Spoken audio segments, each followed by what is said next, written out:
Hamilton, the birthplace of Canada's labour movement, where unions set legal precedents that protects all Canadian workers today. Hamilton is a city built on steel, sweat, and struggle. The ambitious city is more than just an industrial powerhouse. It's the crucible where the Canadian labor movement was forged.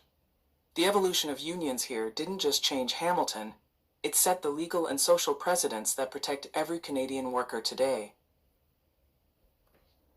From the fight for a 9-hour day in the 1800s, to the post-war strikes that cemented collective bargaining, Hamilton's labor history is a story of resilience, solidarity, and lasting change. In the late 19th century, industrial workers faced grueling 12-hour shifts, 6 days a week. Hamilton became a nerve center for the 9-hour movement, a radical push for a shorter workday. The culminating event was a massive parade in Hamilton in 1872. The movement didn't immediately win the 9-hour day, but it achieved something far more critical, a political change.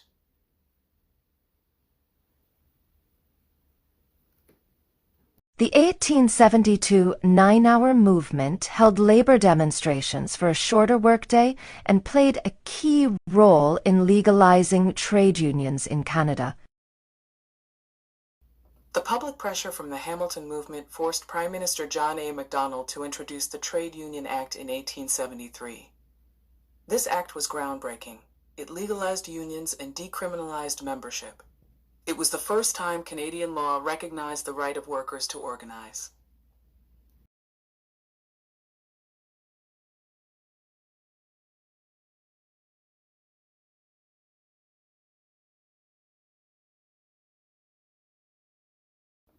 This laid the foundation for groups like the Knights of Labor, whose Hamilton Assembly united skilled and unskilled workers, including women and people of color, proving that solidarity was the key to power.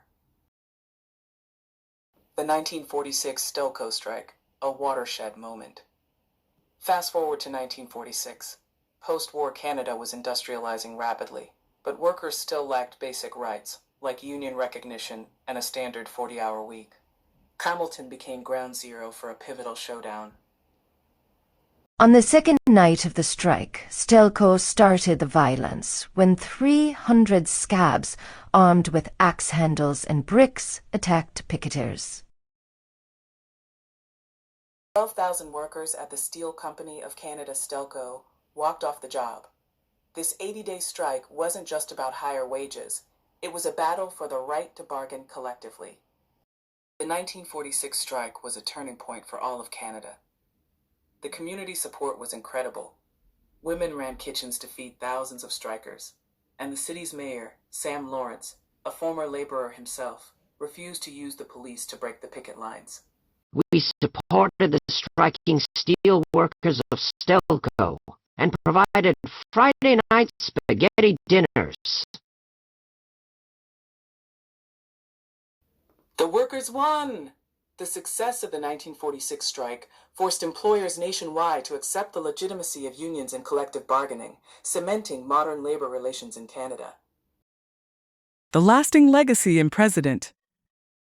The city's identity as a workers' city endures. Institutions like the Workers' Arts and Heritage Center preserve this vital history, ensuring that the legacy of struggle and solidarity is never forgotten.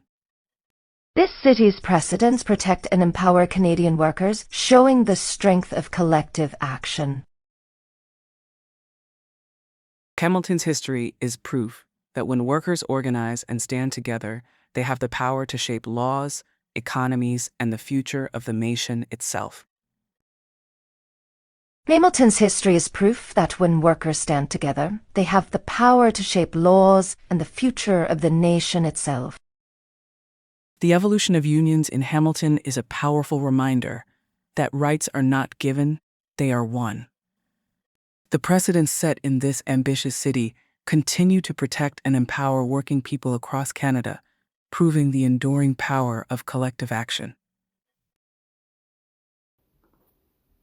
Hamilton stands as a monument to the relentless struggle for workers' rights, a crucible where pivotal movements like the 9-hour movement of 187-2 and the watershed 1946 Stelco Strike forged the very legal infrastructure of Canadian labor law. The city's defiant spirit established enduring precedents: the right to organize, the standard work week, fair wages, and collective bargaining that have benefited generations of workers across the nation. Yet, a profound and searing irony stains this legacy today. The city that championed fair work for all is now a microcosm of precarious employment and systemic devaluation of labor.